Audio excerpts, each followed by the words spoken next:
This is our culture. This is who we are.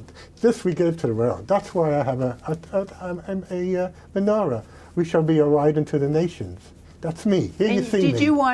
Did you want to tell a story about your menorah? Yeah, it's a nice story. But the reason I want this menorah rather than a Magen David, which is a shield of David, a shield of war, of conquering, let us be a light unto the nation, is a better feeling of what we Jews really are. We gave the world the law. Whether we gave it the Torah or the moral codes that later became humanism, we gave it to the world. It's ours. And I want my children to know who they are through that. Is that a good enough Jew, even though it's not godly? You don't have to pass judgment. I ask a rhetorical question. No, of course not. I want to know what you think and Okay. what's important to I you. told you. And what, I think I elucidated it as You much did. as I can. You All right, did. let me tell you about the menorah. Back in the 70s, my wife and I went up to the Neverly Country Club in the Jewish Alps in the Catskills. And there was this Israeli sitting at our table who had a silver menorah on his neck. I said, oh, I have to have it. That's beautiful. Let it be a light. This is me. I don't need just another Magen David shield. Everybody has that. Look at that. That's the essence of Judaism, a light into the nation. Whether it's a Chanukah or a menorah, it doesn't, a Chanukah, it doesn't matter.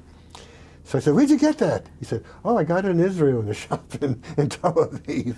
Wonderful. I'm not running off to Israel just yet. So I made at the time, eventually, I did all the jewelry stores in Manhattan and in New Jersey that I could find. No one had it. And then I got a job with Fisher, as I told you, and I took trips around America and Canada. Every time I had some free time, I looked for a jewelry store where I could buy a silver menorah. So one day I took, my wife accompanied me to Los Angeles on a business trip. And we went to the La Brea Tar Pits, and then we went down the street, and there's a big jewelry store, like you see sometimes in New Jersey. Or there's one in Sudbury on Route 20, the same kind of big store would have all kinds of jewelry. So we walked in, because she knew I was always looking for a menorah, and there was a Persian Jew who had a counter, and there this was, glistening, saying, you found me, Harold. Here I am, take me home. And I didn't even handle with him for the price. I bought it like a goy. I just gave him what he wanted. You were so happy to find it. Yes. I was so delighted. I said, where are you from? He said, oh, there's a big Persian community here in Los Angeles. And I was a goldsmith in Persia. They didn't say Iran. They said Persia. They feel who they are. And I'm so happy you appreciate it. And I've worn it. And both Gentiles and Jews have, and this shirt, I got it where it's inside now. Maybe I'll take it back in there. Go back.